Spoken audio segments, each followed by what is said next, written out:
गालियाँ पड़ रही हैं, आलोचनाएं हो रही हैं, लाखों लोग फतवे जारी कर रहे हैं आपके ऊपर। मेरी 5 साल पहले की एक क्लिप चला रहे हैं वीडियो आजकल। 1.5 साल तक एंग्जाइटी की दवाइयाँ खाई हैं, जबकि मैं बहुत ही मस्त वाला किस्म का आदमी हूँ। 2019 के इलेक्शन से पहले जनवरी में मैं क्लास लेते हुए कह रहा हूँ, जैसे भारत में इलेक्शन आने वाला है तो मंदिर का मुद्दा केंद्र में आ गया। इस मंदिर के बनने या न बनने से किसकी सेहत पर क्या असर पड़ने वाला है? पड़ेगा किसी की सेहत पे असर, लेकिन मंदिर का मुद्दा इतना केंद्र में आ जाएगा। कुछ दंगे हो जाएंगे इलेक्शन से पहले। इलेक्शन के दिन व्यक्ति को लगता है कि मैं हिंदू हूं, मुझे मुसलमानों से रक्षा करनी है, मैं मुसलमान हूं, हिंदू से रक्षा करनी है। इलेक्शन के बाद सब ठीक हो जाएगा, सोचेंगे फुद्दू बन गए, गधे बन गए हम लोग तो। किंतु समझदारी का मौका 5 साल बाद मिलेगा, तब फिर दंगे हो जाएंगे कि अब इलेक्शन का टाइम आ गया, अब मंदिर का तमाशा शुरू हो जाएगा और ये पॉलिटिक्स के मामले हैं, सब बेकार की बातें। उस समय ना सुप्रीम कोर्ट का जजमेंट आया था, ना कुछ और ऊपर था। आज मेरा बड़ा सीधा स्टैंड है कि जब सुप्रीम कोर्ट की कॉन्स्टिट्यूशन बेंच ने 5-0 से सहमति दी है और उसके बाद कॉन्स्टिट्यूशन तरीके से मंदिर बन रहा है, मैं कौन होता हूँ नाराज़ होने वाला? मुझे क्यों खुश नहीं होना चाहिए? दुनिया में हर धर्म के ईश्वरों के नाम पर मंदिर हैं, उनके जन्म स्थान पर मंदिर हैं। मेरे धर्म में क्यों नहीं होना चाहिए? मुझे क्यों परेशान होना चाहिए? और कुछ लोग पिछले 7 दिन से 5 साल पहले की क्लिप चला रहे हैं। मेरी टीम परेशान है, मैं परेशान नहीं हूँ। मुझे भेजते हैं कि सर ऐसे हो गया, सर इतने वीडियो चल रहे हैं।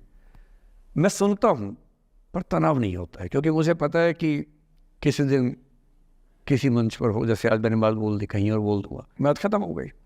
कितना लोड लेंगे? और आप लोड लेते रहेंगे तो दुनिया देती रहेगी। दुनिया के पास बहुत है देने के लिए, वो हमेशा देते रहेंगे। खुद को ऐसा फूल प्रूफ बना लीजिए, शील्ड बना लीजिए अपने आसपास कि तनाव आता है फिसल के निकल जाता है।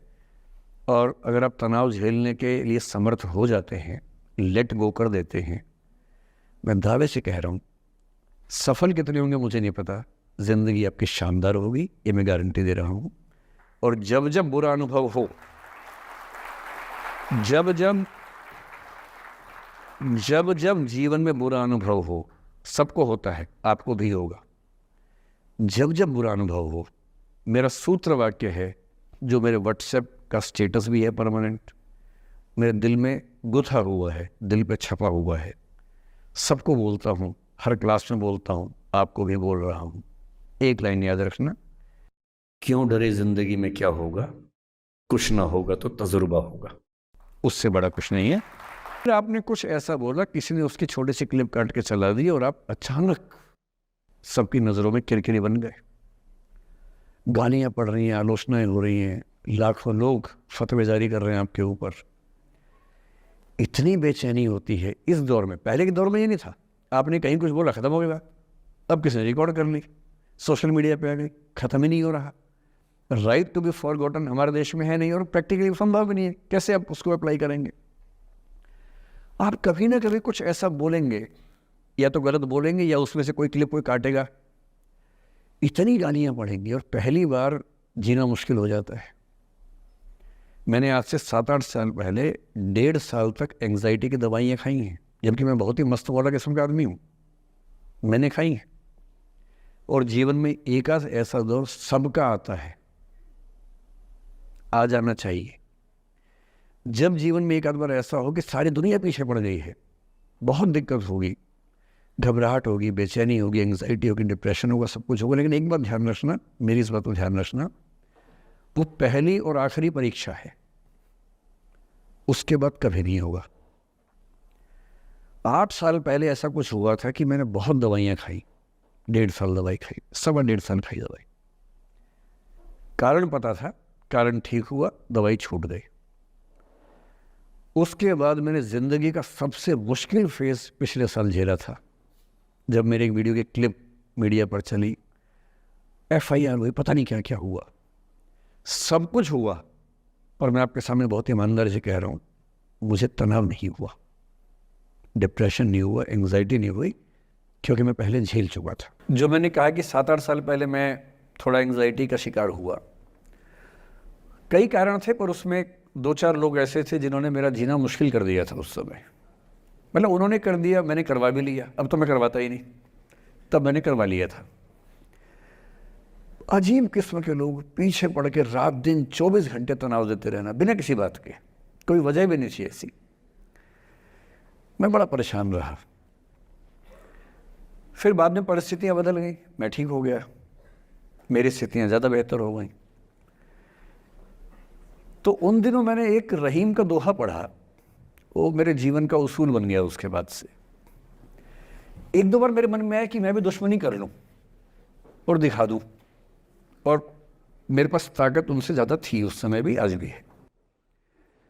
पर अगर मैं किसी के उकसाने पे उसके जैसा हो गया तो जीता तो वही। जब मैं ही नहीं रहा तो फिर तो कोई और लड़ रहा है, मैं रहा ही नहीं, वो जीत जाएगा। मेरी असली कश्मकश ये थी कि बिना उसके जैसा हुए इस चीज़ से बाहर निकलना है।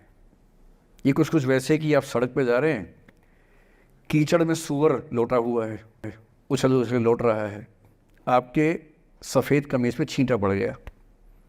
अब दो ऑप्शंस हैं, या तो हिसाब बराबर करने के लिए उतर जाइए, उसको आप कैसे गंदा करोगे, वो तो पहले ही मस्त है उसी गंदगी में, उसका तो स्वभाव है। आपका एक छींटा है, आप पूरी कमीज गंदी कर लेंगे वहाँ जाके। तो सबसे अच्छा क्या है, वहाँ से निकल जाना, लेट गो कर देना। तो मैंने रहीम का एक दोहा अपना सार बना लिया, रहीमन ओछे नरन सो बैर भली ना प्रीति। रहीमन ओछे किस्म के लोगों से ना बैर अच्छा है ना प्यार अच्छा है। काटे चाटे श्वान के दुह भांति विपरीति। कुत्ता काटे तो दिक्कत, कुत्ता चाटे तो दिक्कत। तो मेरा उसूल क्या है, इस तरह के लोगों से ना दोस्ती ना दुश्मनी, ना दिल में ग्रजेस रखने हैं कि हिसाब बराबर कर दूंगा, हरा दूंगा, रखना ही नहीं। और मेरी ठीक ठाक दोस्ती तो क्या होगी, मतलब जब हम मिलते हैं बड़े प्यार से मिलते हैं, मुझे दिक्कत है ही नहीं, नाराज़गी भी नहीं है। मुझे लगता है कि वो अपना धर्म निभा रहा था, मैं अपना निभा रहा हूँ। और अगर मैं दुश्मनी पाल लेता, अपना बीपी बढ़ाता, डायबिटीज़ करवा लेता, मैंने पाला ही नहीं, ना मैं पालता हूँ। और भी ऐसे कई इंस्टांसेस हैं जहाँ दुश्मनी करने का पूरा स्कोप था, पर मैं दुश्मनी करता नहीं, मुझे शौक ही नहीं दुश्मनी करने का। मेरा दुनिया में एक भी दुश्मन नहीं है, मतलब मैं कईयों का हूँ, मेरा एक भी नहीं है। जो मुझे अपना दुश्मन मानते हैं वो मेरे दुश्मन नहीं, मेरे लिए वो परिचित हैं जो मित्र हो सकते थे या हो सकते हैं। फिलहाल मित्र नहीं है, लेकिन दुश्मनी नहीं है। और अगर दुश्मनी कभी हो भी जाए ना, ये ध्यान रखना है कि बाद में दोस्ती हो सकती है। बशीर बद्र ने कहा है, दुश्मनी जमकर करो लेकिन ये गुंजाइश रहे, गर कभी हम दोस्त हो जाएं तो शर्मिंदा ना हो। ये मैं ध्यान रखता हूँ हमेशा।